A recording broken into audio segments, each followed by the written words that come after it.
한 절씩 교독하겠습니다. 예수께서 무리를 보시고 산에 올라가 앉으시니 제자들이 나아온지라. 심령이 가난한 자는 복이 있나니 천국이 그들의 것이며, 동한 자는 복이 있나니 그들이 위로를 받을 것이며, 온유한 자는 복이 있나니 그들이 땅을 기업으로 받을 것이며, 의에 줄이고 목마른 자는 복이 있나니 그들이 배부를 것이며, 긍휼히 여기는 자는 복이 있나니 그들이 긍휼히 여김을 받을 것이며, 마음에 청결한 자는 복이 있나니 그들이 하나님을 볼 것이며, 화평하게 하는 자는 복이 있나니 그들이 하나님의 아들이라 일컬음을 받을 것이며, 있나니 천국이 그들의 것이며. 다 같이 나로 말미암아 너희를 욕하고 박해하고 거짓으로 너희를 거슬러 모든 악한 말을 할 때에는 너희에게 복이 있나니 기뻐하고 즐거워하라. 하늘에서 너희의 상이 큼이라. 너희 전에 있던 선지자들도 이같이 박해하였느니라. 아멘. 네, 이번 주 토라 포션 베셜라크 주간이었습니다. 오늘은 히브리 관점 복음서 강의 96번째 시간입니다. 96강이 되겠습니다.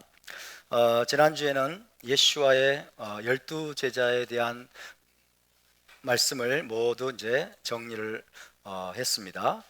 그리고 마태복음 5장에 기록된 이제 5장, 6장, 7장 산상수훈으로 불리는 그 말씀을 함께 나누기 시작했습니다. 많은 무리가 예수와께로 몰려들자 예수와는 갈릴리 호수 북쪽에 있는 산 혹은 언덕으로도 불립니다. 갈릴리 호수 북쪽에 있는 산, 오늘날에는 팔복산이라고 불립니다. 그 산에 올라가서 앉으셨습니다. 그러자 제자들이 예수와께로 가까이 나왔죠. 예수와는 그분께 찾아오는 많은 무리들의 피로도 채워주셨지만은 무엇보다도 제자들을 훈련하는 데 초점을 맞추셨습니다. 제자들을 세우고 제자들을 훈련하는 것이 예수와의 가장 중요한 우선순위였다고 할 수 있습니다. 무리는 어떤 자들입니까? 무리는 자신의 피로를 채우고 나면 예수와를 떠나가곤 하는 자들, 이들이 바로 무리들입니다. 자신의 피로 때문에 예수와께 나와왔다가 그 피로가 채워지면 예수와를 떠나가는 사람들. 하지만 제자는 누구입니까? 제자는 단순히 자신의 피로를 채우기 위해서가 아니라 예수와께 토라를 배우고 예수와의 모든 것을 본받기 위해서 가까이서 주님을 따르는 자들, 그들이 바로 제자입니다.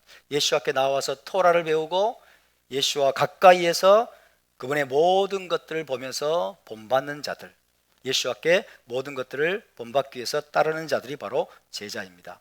말하자면 제자들은 자신의 피로가 아니라, 자신의 피로 때문에 주님을 따르는 것이 아니라 예수와 자신을 원하는 겁니다. 예수와를 원하는 것, 예수와를 알기 원하고 예수와를 사랑하기 때문에 그분의 입에서 나오는 모든 토라의 말씀을 배우기를 원하는 자들이 진짜 제자임을 믿으시기 바랍니다. 토라를 갈망할 뿐만 아니라 메시아 왕국을 사모하는 자들이 진짜 제자인 것입니다. 바로 저와 여러분이 예수와의 제자로 부름받았음을 믿으시기 바랍니다. 우리는 무리들이 아닙니다. 우리는 무리들로 부름받은 것이 아니라 우리는 제자가 되도록 부름받은 것을 믿으시기 바랍니다. 지난주에 우리는 산상수훈 중에서 먼저 팔복에 대해 살펴보기 시작했습니다.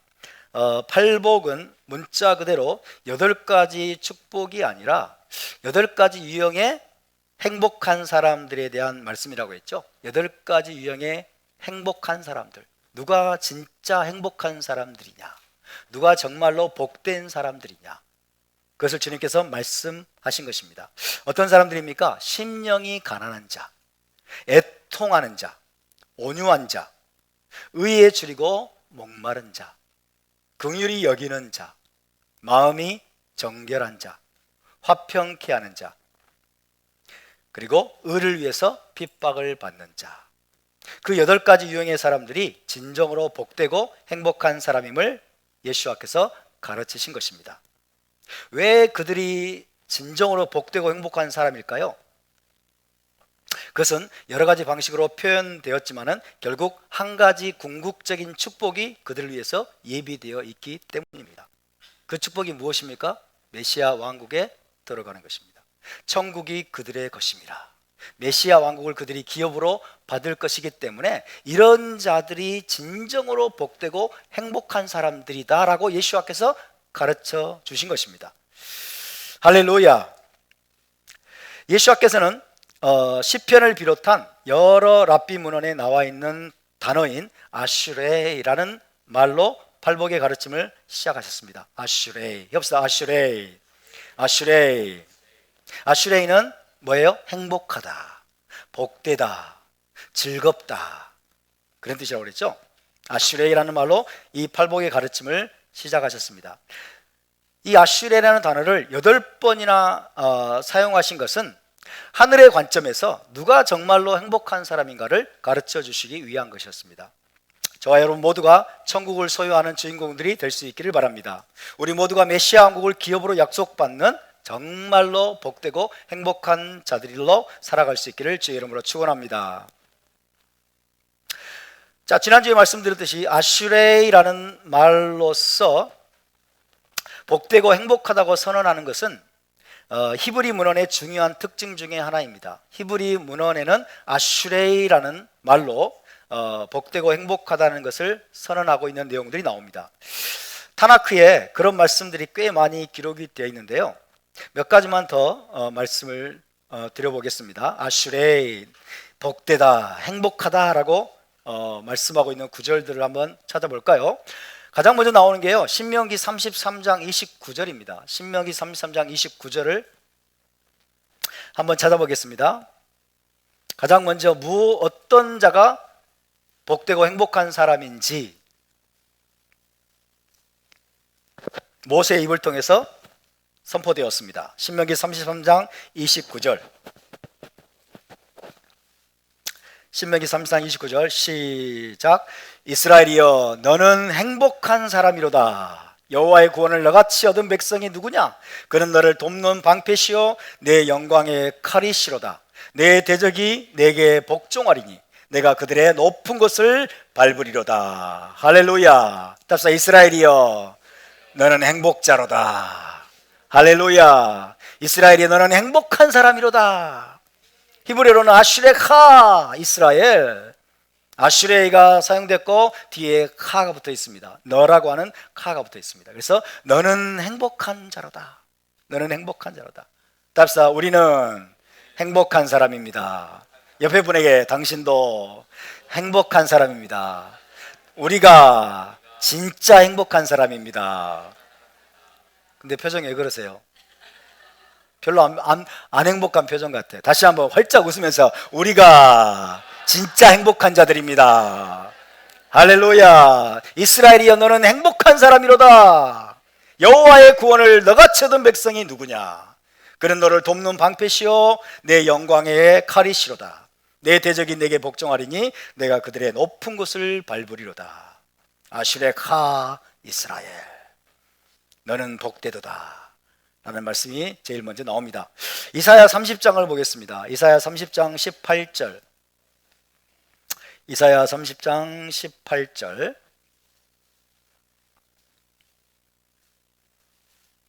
아슈레이가 사용되고 있는 본문들입니다. 이사야 30장 18절 많이 있지만 몇 가지만 찾아보겠습니다. 이사야 30장 18절을 다 같이 봉독합니다. 시작. 그러나 여호와께서 기다리시나니 이는 너희에게 은혜를 베풀려 하심이요 일어나시리니 이는 너희를 긍휼히 여기려 하심이라. 대저 여호와는 정의의 하나님이시나 그를 기다리는 자마다 복이 있도다. 할렐루야. 그들을 기다리는 자마다 복이 있도다. 여호와를 앙망하는 자마다 행복한 사람이로다. 할렐루야. 여기도 아슈레이가 사용됐습니다. 아슈레이 콜 혹헤일로 이렇게 돼 있죠. 그를 앙망하고 기다리는 자마다 복이 있도다. 행복한 사람들이로다. 여호와를 기다리는 자들이 누구입니까? 이스라엘입니다. 여호와를 기다리는 자들이 여러분 이스라엘 백성임을 믿으시기 바랍니다. 또 시편으로 가보겠습니다. 시편 32편 1절에서 2절입니다. 시편 32편 1절에서 2절.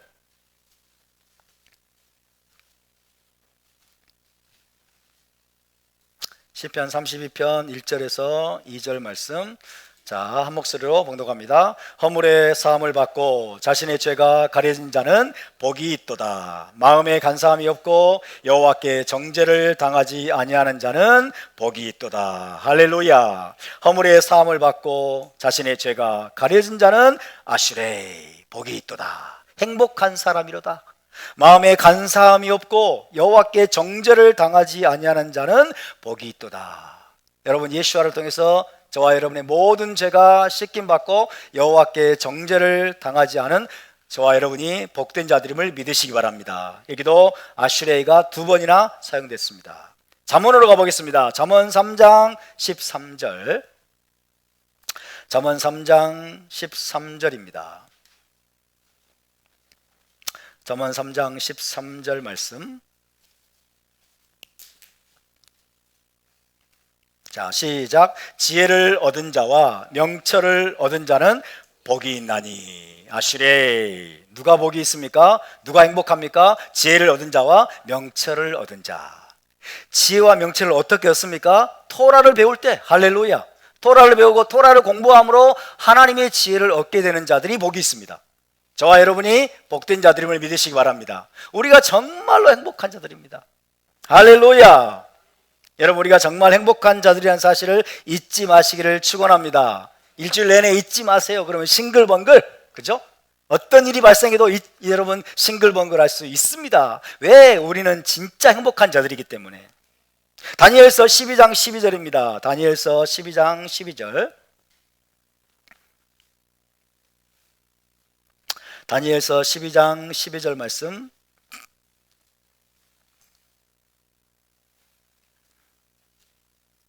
아슈레이, 아슈레이. 자, 함께 봉독합니다. 기다려서 1335일까지 이르는 그 사람은 복이 있으리라. 할렐루야. 이것은 무슨 뜻이냐면 마침내 메시아 왕국에 들어가는 자들, 그죠? 구원의 완성이 되는 마지막 순간까지 기다려서 그 메시아 왕국에 들어가는 자들이 복이 있으리라 라고 말씀하고 있는 거예요. 저와 여러분이 그 주인공이 될 수 있기를 바랍니다. 기다려서 1335일까지 이르는 그 사람은 복이 있으리라. 여기도 아슈레이가 사용됐습니다. 자, 우리 옆에 분을 다시 한번 축복합시다. 우리는 정말로 행복한 자들입니다. 복된 자들입니다. 이스라엘이 가장 행복한 자들입니다. 동의하십니까? 할렐루야. 자, 지금까지 찾아본 말씀이 전부는 아니고요, 일부만 찾아봤는데, 이런 말씀들은 사실은 아슈레이가 한 번 나오든지 혹은 2번 나오든지 그렇게 끝나는 말씀들이에요. 근데 팔복에는 아슈레이가 몇 번 나옵니까? 8번이나 나오고 있어요. 연속해서, 그죠? 시리즈로 8번이나 이렇게 나오고 있습니다. 근데 다시 보면은 9번 나와요. 진짜로는 마지막에는 아슈레이 캠 이러거든요. 그러니까 9번 나오고 있는데, 이렇게 시리즈로 나오고 있는 신뢰는 없을까 하고 보니까 시리즈로 나와 있는, 연속해서 아슈레이가 시리즈로 나와 있는 문헌이 있었던 거예요. 그게 뭐냐면 사해사본입니다. 사해사본에 보면 아슈레이가 시리즈로 나와 있는 내용이 있습니다. 자, 그 부분을 한번 제가 읽어드리겠습니다. 사해사본에 보면 아슈레이 문장이 연속적으로 나오는 부분이 있어요. 그래서 사해사본의 한 부분을 제가 여러분에게 읽어드리겠습니다. 깨끗한 마음을 가지고 있으며 그의 혀로 비방하지 않는 자는 복되도다. 아슈레이 한번 나옵니다. 그 율례를 굳게 잡으며 불의의 길을 붙들지 않는 자들은 복되도다.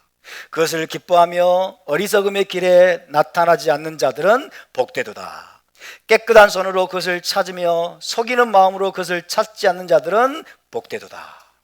지혜를 얻고 지극히 높으신 분의 법안에 행하며 그 길에 자기 마음을 세우는 자, 그것의 책망으로 자신을 제어하는 자, 계속해서 그 징계에 만족하는 자, 시험 앞에서 그것을 버리지 않는 자는 복되도다. 5번 연속해서 나오고 있습니다. 자, 다시 한번 읽어드릴게요. 깨끗한 마음을 가지고 있으며 그의 혀로 비방하지 않는 자는 복되도다. 그 율례를 굳게 잡으며 불의의 길을 붙들지 않는 자들은 복되도다. 그것을 기뻐하며 어리석음의 길에 나타나지 않는 자들은 복되도다. 깨끗한 손으로 그것을 찾으며 속이는 마음으로 그것을 찾지 않는 자들은 복되도다. 지혜를 얻고 지극히 높으신 분의 법 안에 행하며 그 길에 자기 마음을 세우는 자, 그것의 책망으로 자신을 제어하는 자, 계속해서 그 징계에 만족하는 자, 시험 앞에서 그것을 버리지 않는 자는 복되도다. 이렇게 5번 연속해서 아슈레이, 아슈레이, 아슈레이, 아슈레이, 아슈레이가 사해사본에 나오고 있습니다. 사해사본은 BC 한 3세기부터 기록되기 시작한 그런 사본이죠. 자, 이것들을 통해서 우리는 무엇을 알 수 있습니까? 예수와께서 선포하신 팔복, 즉 아슈레이 문장들은 지극히 히브리적인 표현법이고 히브리적인 가르침임을 알 수 있습니다. 그래서 예수와는 히브리인이시고 또 히브리인들을 대상으로, 유대인들을 대상으로 예수와께서는 이 팔복을, 산상수훈을 지금 가르치셨다는 사실을 우리가 알 수가 있는 것입니다. 그런데 여러분, 아슈레이라는 단어와 반대되는 히브리어가 있습니다. 반대되는 히브리어는 뭘까요? 오이라는 단어예요. 오이. 따라서 오이. 오이. 예, 먹는 오이가 아닙니다. 자, 행복하다, 복되도다 라는 히브리어는 아슈레이입니다. 해봅시다. 아슈레이. 아슈레이. 반대는 오이라는 단어예요. 이렇게 됩니다. 알렙, 바브, 요드. 오이. 해봅시다. 오이. 오이라고 하는 것은 일종의 감탄사예요. 감탄사. 오이, 그럼 감탄사예요. 한글 성경에는 이것을 화 있을진저라고 번역을 했어요. 화 있을진저. 화 있을진저. 그럼 어떤 뜻으로 이해가 되십니까? 화 있을진저. 화 있을진저. 어떤 의미로 이해가 되세요? 장차 화를 당할 것이다. 혹은 장차 저주를 받을 것이다. 이런 의미로 이해가 되시죠? 그죠? 물론 그것도 전적으로 틀린 말은 아니겠죠. 화 있을진저, 이런 건 좀 정확한 번역은 아니에요. 오이는 영어로는 이렇게 돼 있어요. wow 이렇게 돼 있죠. 영어로는 wow. 이거는 무슨 뜻이냐면요, 오이는 그래서 슬픔, 비애, 탄식, 고통, 불행 등의 뜻을 가지고 있어요. 저주라는 뜻보다는 슬픔, 비애, 탄식, 고통, 불행, 괴로움. 그래서 슬프다 혹은 불행하다, 이런 의미가 더 정확해요. 아슈레이가 복 있는 사람, 뭐 이렇게 번역했잖아요, 우리말로. 그럼 복 있는 사람은 그러면 장차 이 사람이 복을 받을 것이다라고 이해를 했잖아요. 그런 뜻이라기보다는 뭐라고 했어요? 지금 행복하다예요. 그죠? 지금 행복하다. 심령이 가난한 사람은 지금 그 사람이 행복한 사람이다, 그 뜻이에요. 장차 어떤 복을 받을 것이라는 뜻이라기보다는, 물론 복도 받겠죠. 그러나 그것은 이제 나중에 나오는 표현이지만, 지금 이 정확한 의미는 지금 이런 사람이 정말 행복한 사람이다, 이런 사람이 정말 즐겁고 행복한 사람이라고 말씀하거든요. 그러면 이 오이라는 단어는 지금 이 사람이 정말 불행한 사람이라는 뜻이에요. 지금 정말 불행한 사람이다. 이 사람이 정말 슬프고 탄식할 만한 사람이다, 이런 뜻이에요. 아슈레이와 오이는 반대되는 표현입니다. 오이를 조심해야 되겠어요. 비통하다, 슬프다, 그죠? 불행하다, 이런 뜻이에요. 왜 제가 이 말씀을 드릴까요? 마태복음 5장에는 소위 팔복이 기록되어 있잖아요. 자, 마태복음 5장에 마태복음 5장은 산상 설교입니다. 산상수훈 혹은 산상설교, Sermon on the Mount이에요. 산에 올라가시니 제자들이 나아온지라, 이렇게 시작이 되잖아요. 누가복음 6장이 있어요. 누가복음 6장은 평지설교로 불립니다. 평지설교. 산상설교에 뭐가 있냐면 팔복이 있어요. 팔복으로 시작이 되죠. 평지설교에는요, 사복사화라고 불리는 말씀이 있어요. 사복사화. 이 두 메시지가 상당한 유사점을 가지고 있는데 그렇지만 조금 다릅니다.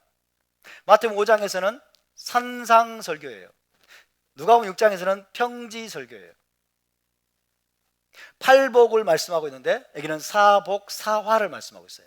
아슈레이가 8번 반복이 되는데 여기서는 오이가 나와요. 오이. 아슈레이가 4번 나오고 오이. 그죠? 그래서 사복사화라고 불리지만은 화라기보다는 불행. 그죠? 이런 사람은 불행한 사람이다, 이런 뜻이에요. 이런 사람이 행복한 사람이고 이런 사람이 불행한 사람이다 라고 예수와께서 서로 대조되는 두 부류의 사람을 주님께서 지금 가르쳐주고 계시는 거예요. 어쨌든 신학자들은 팔복이라고 부르고 사복사화라고 부릅니다. 산상설교라고 부르고 평지설교라고 부르고 있습니다. 내용은 굉장히 유사합니다.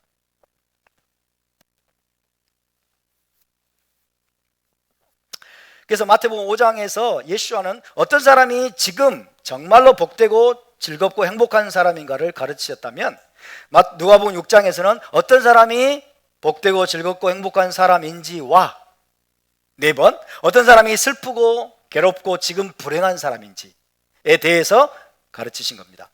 누가복음 6장 20절부터 한번 찾아보겠습니다. 누가복음 6장 20절에서 23절 우리가 산상설교와 비교하면서 살펴볼 필요가 있습니다. 누가복음 6장 20절에서 23절 비슷한 워딩이에요. 비슷한 표현들이 사용됐지만은 살짝 마태복음과는 다르게 지금 기록이 되어 있습니다. 누가복음 6장 20절에서 23절을 천천히 한번 읽어보겠습니다. 시작. 예수와께서 눈을 들어 제자들을 보시고 이르시되 너희 가난한 자는 복이 있나니 하나님의 나라가 너희 것이며 지금 줄인 자는 복이 있나니 너희가 배부름을 얻을 것이며 지금 우는 자는 복이 있나니 너희가 웃을 것이며 인자로 말미암아 사람들이 너희를 미워하며 멀리하고 욕하고 너희 이름을 악하다 하여 버릴 때에는 너희에게 복이 있도다. 그날에 기뻐하고 뛰놀라. 하늘에서 너희 상이 큼이라. 그들의 조상들이 선지자들에게 이와 같이 하였느니라. 아멘. 굉장히 비슷하죠? 마태복음 5장 8복 말씀과 굉장히 비슷하지만 그러나 워딩이, 정확한 표현이 좀 다릅니다. 여기까지가 사복이에요. 사복. 누가가 기록한 사복입니다. 어떤 사람들입니까? 가난한 자들, 그 다음에 지금 줄인 자들, 지금 우는 자들, 지금 인자로 인해서 미움받고 거절당하는 자들, 그들은 모두 복되고 즐겁고 행복한 자들이라고 말씀하십니다. 자, 그럼 24절부터 26절 읽어보겠습니다. 24절부터 26절 시작. 그러나 화 있을진저 너희 부요한 자여 너희는 너희의 위로를 이미 받았도다. 화 있을진저 너희 지금 배부른 자여 너희는 줄이리로다. 화 있을진저 너희 지금 웃는 자여 너희가 애통하며 울리로다. 모든 사람이 너희를 칭찬하면 화가 있도다. 그들의 조상들이 거짓 선지자들에게 이와 같이 하였느니라. 아멘. 지금 배부르신 분 손 한번 들어보세요. 식사한 지 얼마 안 돼가지고 배불러? 지금 배부르신 분은 화 있을진저 그런 뜻이 아니죠. 자, 여기까지가 이제 사화입니다. 일명 사화, 사복, 사화. 어떤 자들에게 지금 선포됩니까? 부유한 자들, 그 다음에 지금 배부른 자들, 또 지금 웃는 자들. 웃지 마세요. 지금 웃는 분 조심하셔야 됩니다. 화를 선포할 수는 없고 내가. 지금 웃는 자들, 또 모든 사람에게 칭찬받는 자들. 이들은 어떤 자들이란 뜻이에요? 이들에게 화가 있으리란 뜻이 아니라 이들은 불행한 자들이라는 뜻이에요. 이들은 불행한 자들이다. 물론 그들에게 장차 어떤 화가 있겠죠. 그렇지만 거기에 포커스가 있는 게 아니라 이런 사람들이 정말 불행한 자들이다. 이런 사람들이 겉으로 보기는 어때요? 굉장히 행복해 보이죠. 겉으로 보기에는 굉장히 행복해 보일지 모르지만 사실은 그들이 불행한 자들이야 라고 말씀을 주고 있는 거예요. 그래서 이런 사람들은 장차 어떤 저주와 화를 당할 것이라고 주님께서 말씀해 주는 내용이라기보다는 지금 현재 이 시간에 겉으로는 행복해 보이지만 그들이야말로 정말 슬퍼해야 될 사람들이다. 그들이야말로 정말 뭐예요? 불행한 자들이다. 불쌍하고 가련한 자들이다 라고 예수께서 선언하고 계시는 겁니다. 그래서 오이 선언문들, 이거 오이 선언문과 아슈레의 선언문들, 오이로 시작되는 선언문 그리고 아슈레로 시작되는 선언문들은 두 종류의 사람들을 대조적으로 지금 묘사하고 있어요. 두 종류의 사람들에 대해서 예수께서 대조적으로 가르쳐 주고 계십니다. 한쪽은 어떤 사람들입니까? 이 세상의 기쁨과 사치와 향락에서 만족을 찾는 사람들이에요. 이 세상의 기쁨과 사치와 향락에서 만족을 찾는 사람들, 그들은 세상 사람들이 좋아할지 모르지만, 그리고 자기들은 행복하다고 생각할지 모르지만 사실은 그들이 가장 불행한 사람들이다. 그들이 불행하고 불쌍한 사람들이다 라고 말씀하고 있는 거고, 다른 한쪽은 어떤 사람들입니까? 다가올 천국, 메시아 왕국의 소망을 둔 사람들이에요. 요약하면 그렇습니다. 요약하면 이해되십니까?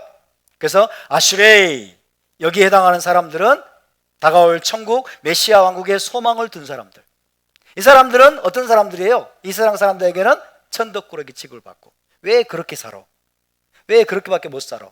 왜 그렇게 지질이 가난하고 지질이 불쌍하게 살아? 라고 세상 사람들이 손가락질을 하고 불쌍하게 여길지 모르지만은 주님은 그들이야말로 진짜 복된 사람들이다. 그들이야말로 정말 행복한 사람들이다 라고 말씀해 주고 있는 거예요. 할렐루야. 여러분, 이 주님의 관점을 믿음으로 붙드시기를 주의 이름으로 축원합니다. 자, 이런 큰 그림을 먼저 우리가 가지고 있어야 됩니다. 이런 큰 그림을 가지고 마태복음 5장 3절로 넘어가서 다시 한번 읽어보겠습니다.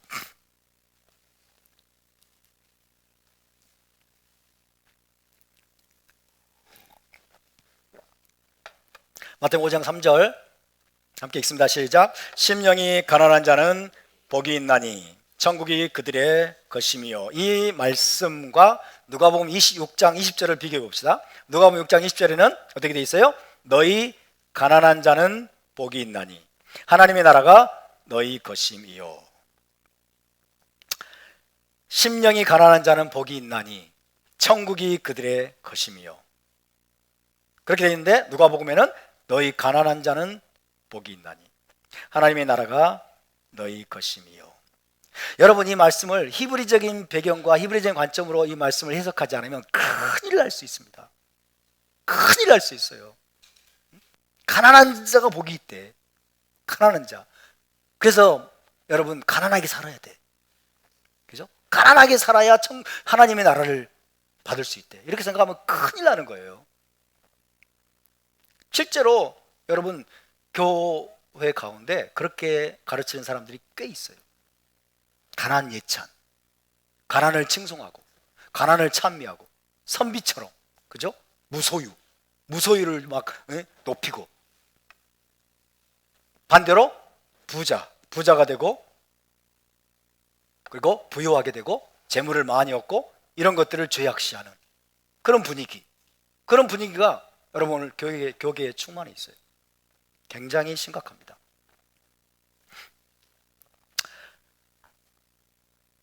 너희 가난한 자는 복이 있나니 하나님의 나라가 너희 것임이요 라고 말씀하십니다. 심령이 가난한 자는 복이 있나니 천국이 그들의 것임이요 라고 되어 있습니다. 예수와는 어떤 자들에게 복음을 전파하도록 보내심을 받았을까요? 가난한 자들에게 복음을 전파하도록 부르심을 받았어요. 이 사실입니다. 성경을 한번 찾아볼까요? 가난한 자들에게 복음을 전파하라는 위명령을 받았는데요. 마태복음 11장 5절을 보겠습니다.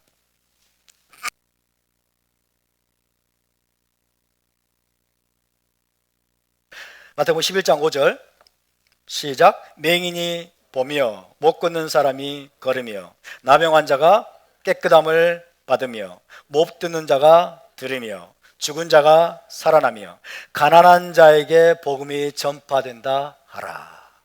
가난한 자에게 복음을 전파하도록 하나님이 예수와를 보내셨다는 뜻입니다. 가난한 자에게 복음이 전파된다 하라.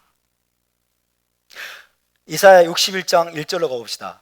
이사야 61장 1절은 메시아의 미션을 말씀해 주고 있는 말씀이죠.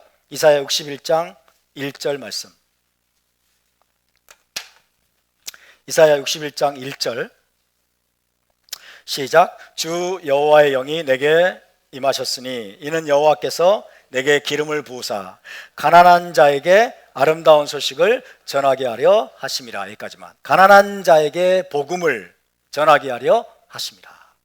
가난한 자에게 복음을 전하는 것이 메시아의 미션이다. 예수와께서는 마태복음 11장에서 가난한 자에게 복음이 전파된다 하라 라고 말씀하셨고, 그 다음에 누가복음 6장 20절에도 너희 가난한 자는 복이 있나니 라고 말씀하셨기 때문에 여러분, 가난할수록 좋은 거구나 이렇게 생각하면 큰일 나는 거예요.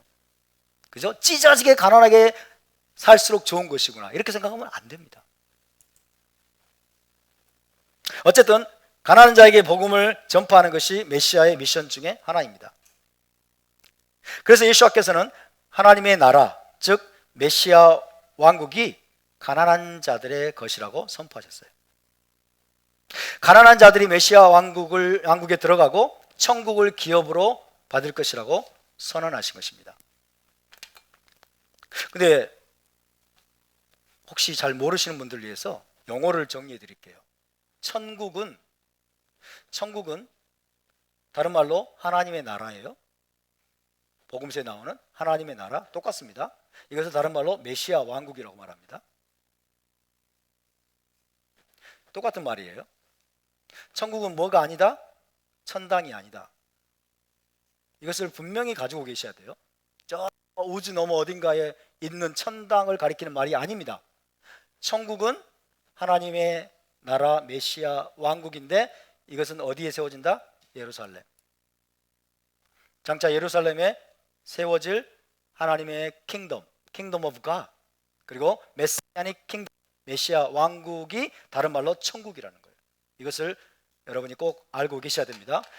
그렇지 않으면 엉뚱한 생각을 또 하게 되고 성경이 또 엉뚱하게 해석이 됩니다. 천국은 오늘날 기독교인들이 이해하고 있는 천당이 결코 아닙니다. 자, 가난한 자들이 메시아 왕국의 천국에 들어가고 천국을 기업으로 받을 것이라고 예수께서 지금 선언하고 계시는 거예요. 그죠? 가난한 자는 복이 있나니 천국이 그들의 것입니다 라고 말씀하고 계시죠. 메시아 시대,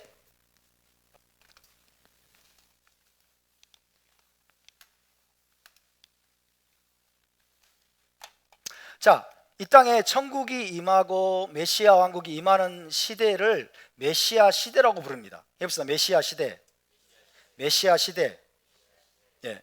메시아께서 메시아 왕국에서 통치하시는 시대를 메시아 시대라고 그래요.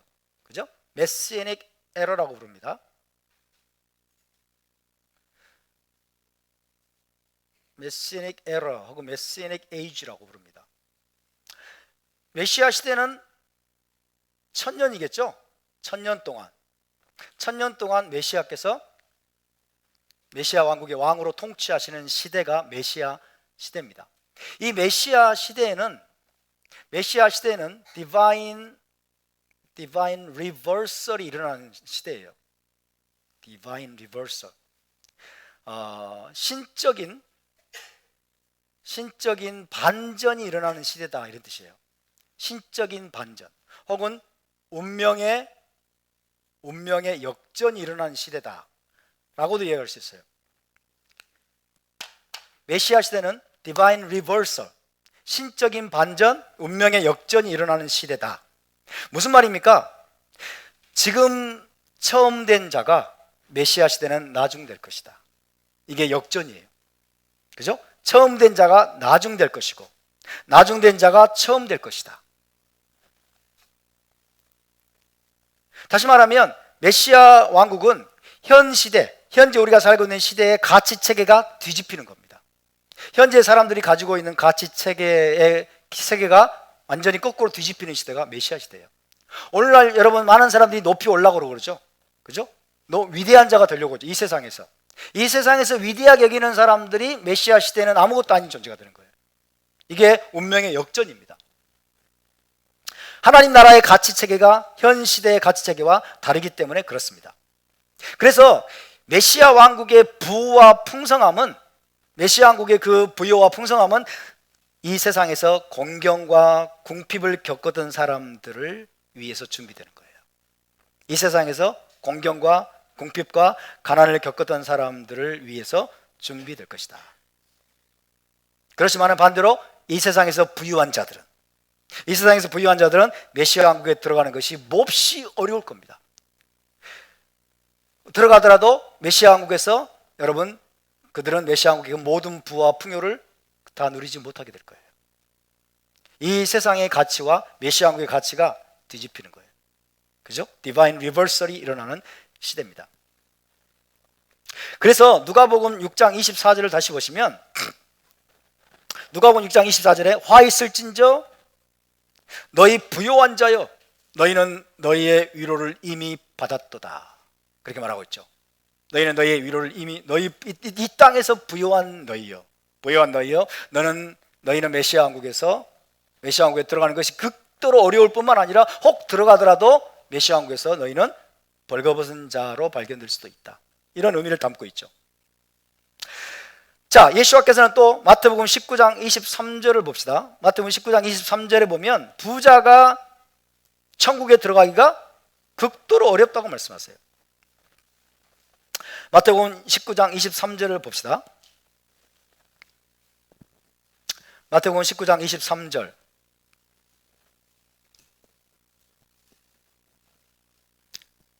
하고 24절. 자, 23절에 내가 진실로부터 읽습니다. 시작. 내가 진실로 너희에게 이르노니 부자는 천국에 들어가기가 어려우니라. 다시 너희에게 말하노니 낙타가 바늘귀로 들어가는 것이 부자가 하나님 나라에 들어가는 것보다 쉬우니라 라고 말씀했습니다. 부자는 천국에 들어갈 수 없다가 아니라 어렵다고 말씀해요.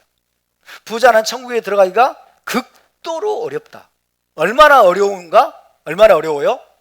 낙타가 바늘구멍으로 들어가는 것보다 더 어렵다 라고 말씀하고 있어요.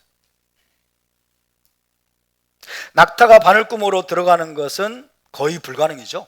거의가 아니라 전혀 불가능이죠. 그죠? 근데 낙타가 바늘구멍으로 들어가는 것보다 더 어렵대요.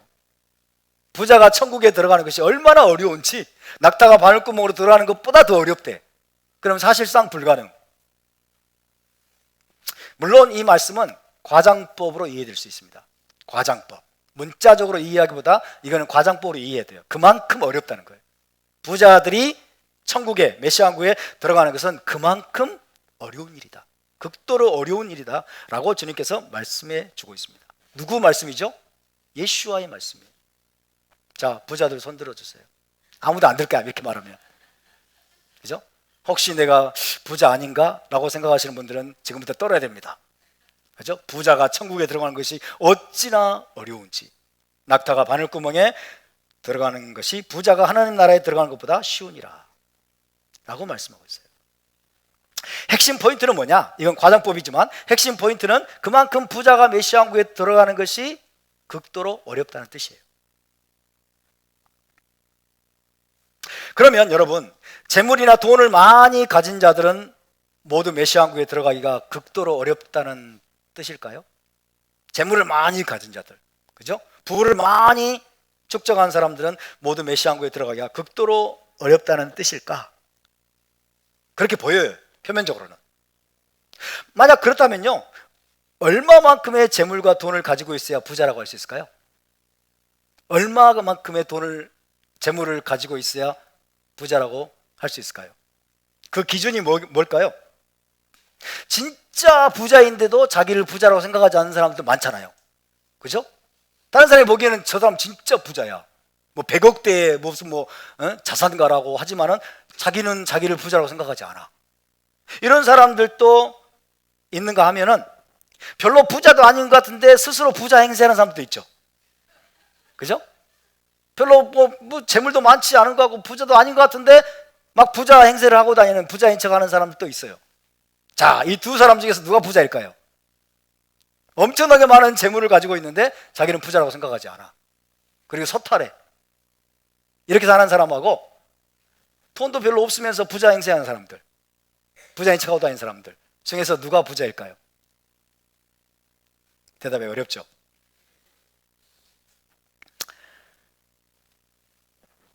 자, 그렇다면 천국에 들어가기가 극도로 어렵다라고 말씀하신 부자, 예수와께서 말씀하신 이 부자는 정말 어떤 사람일까요? 이런 질문을 우리가 심각하게 물어야 됩니다. 이런 질문을 심각하게 제기를 해야 됩니다. 여러분, 예수와께서 말씀하시고자 하시는 것은 단순히 부유한 사람 자체가 아닙니다. 단순히 많은 재물을 갖고 많은 돈을 가지고 있는, 많은 여러분 돈을 소유하고 있는 그런 부자, 그런 부유한 사람 자체가 아닙니다. 부자가 천국에 들어가는 것이 어찌나 어려운지, 낙타가 바늘구멍에 들어가는 것보다 더 어렵도다. 이 말씀은 예수와께서 부자들에 대한 적대감을 표현한 말씀일까요? 부자들을 예수와는 미워하실까요? 부자들은 천국에 들어가기 너무 어려워. 부자들을 여러분 예수와는 거부하시고 부자들에 대한 적대감을 가지신 분일까요? 절대로 그런 의미가 아니에요. 예수와는 부자들에 대한 적대감이나 거부감을 가지신 분이 아닙니다. 그렇다면 여러분, 성경은 부자가 되는 것을 죄악시하고 있을까요? 성경은 부자가 되는 것 자체를 죄악시하거나 혹은 부자들을 적대시하라고 가르치고 있습니까? 부자들을 죄인이라고 성경은 제시를 하고 있나요? 성경의 가르침에 따르면 여러분, 부자가 되는 것은, 혹은 부자들은 잘못된 게 아니에요. 죄인이 아니에요. 너희는 절대로 부자가 되려고 하지 말아라, 이렇게 말씀하시는 구절이 없어요. 그리고 부자들을 너희는 죄악시해라, 부자들을 대적하라, 부자들을 몰아내라, 부자들을 때려 부숴라 라고 말씀하시는 구절도 없습니다.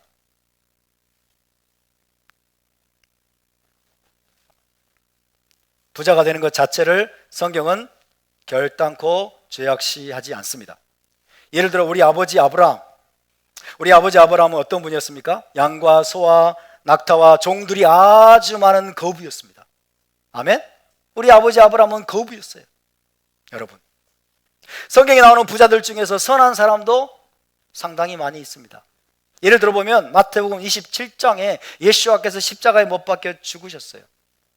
그랬을 때 빌라도에게 찾아가서 예수와의 시체를 달라고 한 사람이 있었죠. 누구일까요? 아리마대의 부자 요셉이에요. 아리마대의 부자 요셉. 부자 요셉이 예수와의 시체를 달라고 해서, 그 사람은 부자였기 때문에 자기가 장사될 새 무덤을 마련해 놓고 있었어요. 자기가 장사되려고 새롭게 마련한 그 묘실에 예수와를 모시는 선한 행실을 베풀었어요. 부자였기 때문에 가능한 거예요. 부자였기 때문에. 그러니까 부자 중에서도 선한 사람들이 많이 있음을 이야기하고 있는 거예요. 마태복음 보면 또 여러분 로마의 백부장이 나옵니다. 로마의 백부장이 예수와께 누군가를 고쳐달라고 여러분 이야기를 하죠. 근데 이 백부장에 대해서 유대인들이 어떻게 증언했죠? 회당을 위해서 엄청난 거액의 돈을 기부를 했어요. 그죠? 회당을 짓도록 하는데 엄청난 거액의 돈을 기부했다고.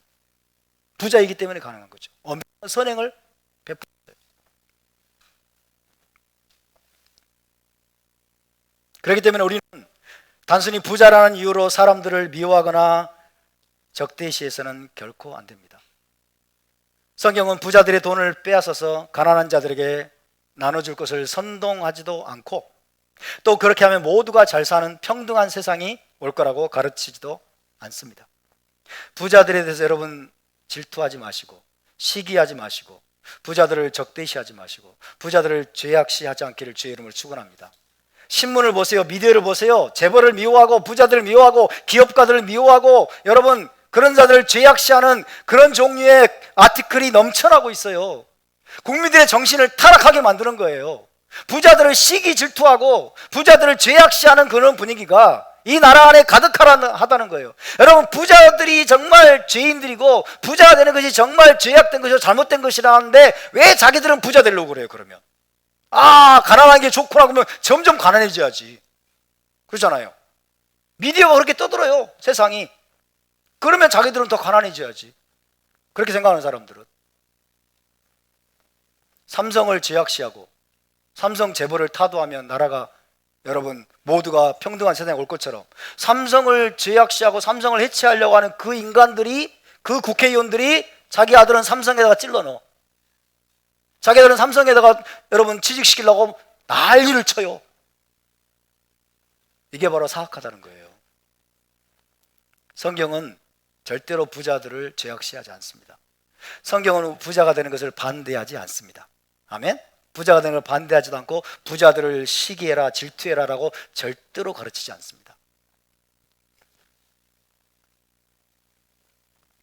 그래서 공산주의나 사회주의적인 사상은 절대로 성경에서 온 것이 아닙니다. 공산주의나 사회주의는 성경에서 온 것이 아니에요.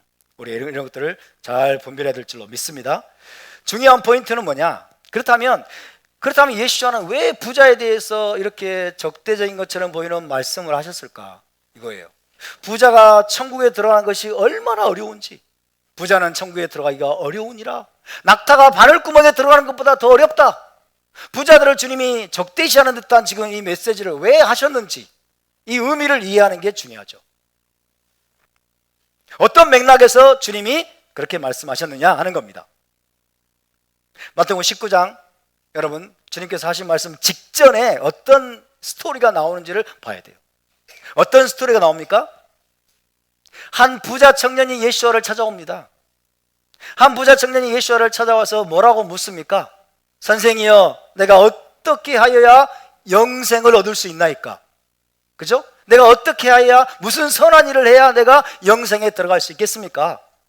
라고 묻는 겁니다. 올라마바에 들어갈 방법을 찾고 있는 청년이었어요.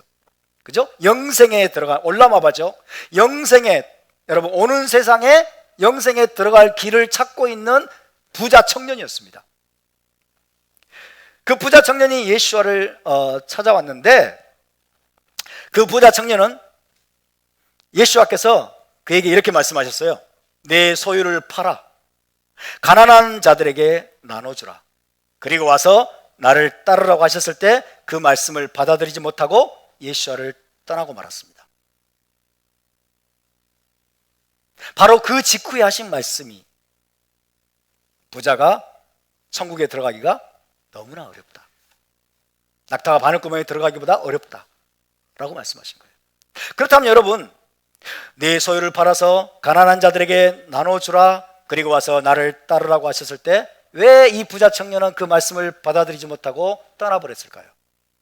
왜 예수와를 떠났을까요? 그렇게 자기는 올라마바 영생에 들어갈 길을 찾고 있었는데 예수와께서 그 길을 제시했을 때 왜 이 부자 청년은 그걸 못 받아들이고 떠났을까요?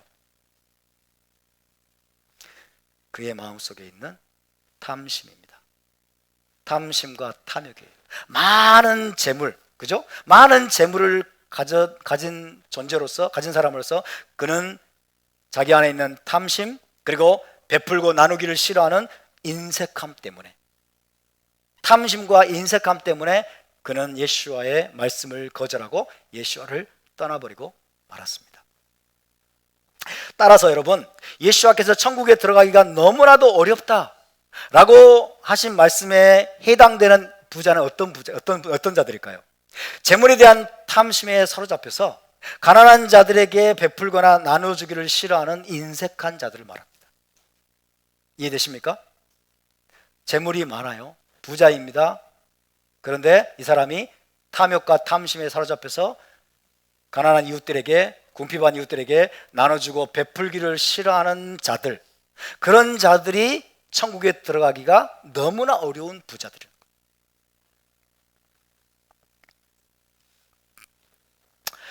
가난한 자들에게 베풀거나 나눠줌으로써 자신의 보물을 하늘에 쌓아두는 것이 아니라 자신의 재물을 좀과 동록이 해야 하는 이 땅에 쌓아두는 자들, 이 땅에 쌓아두려고 하는 자들을 가리켜서 하신 말씀이다 라는 겁니다.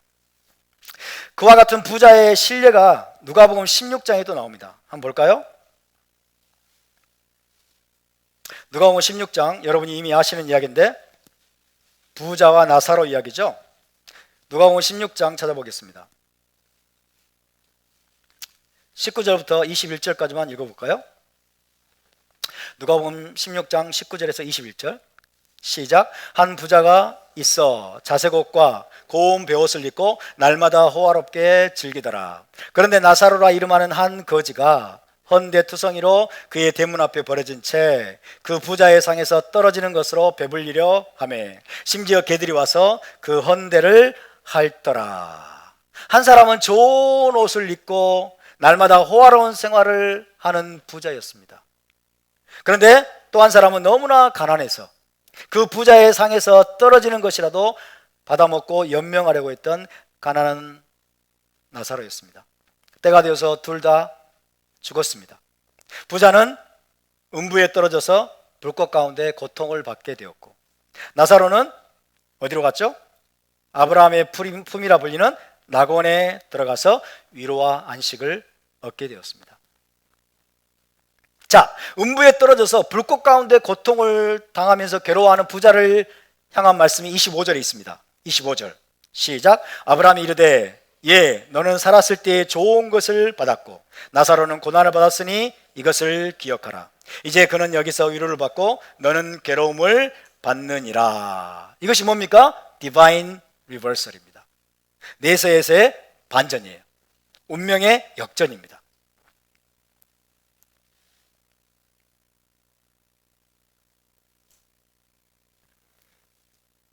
그렇기 때문에 저와 여러분은 현 세상의 가치 체계를 따라서 사는 것이 아니라 하나님 나라의 가치 체계를 따라서 살기 위해서 끊임없이 우리 자신을 쳐서 복종시켜야 되는 것입니다.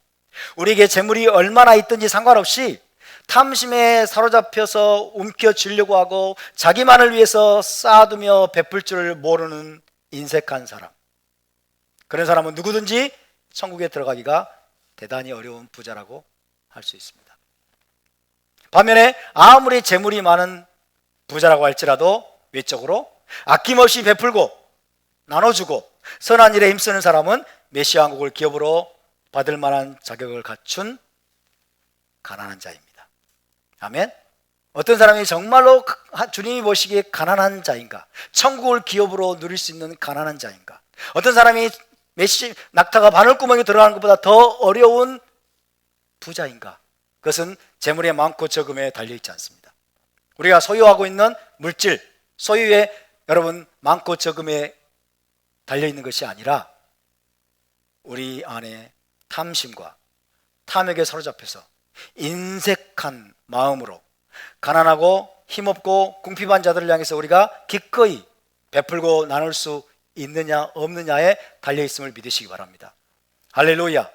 물질을 많이 소유한 자는 그러기가 사실은 더 어려운 건 사실이에요. 그러나 여러분 물질을 많이 소유하고 있다 하더라도 마음이 정말 넓은 사람들이 있어요. 마음이 정말 넓어서 항상 베풀고 나누어주기를 힘쓰는 겸손한 사람들이 굉장히 많이 있습니다. 그런 사람들은 여러분 메시아 왕국 천국을 넉넉히 기업으로 얻을 것을 믿으시기를 주의 이름으로 축원합니다. 시간이 많이 지났으니까 오늘은 여기까지 하고 다음 주에 또 계속해서 말씀을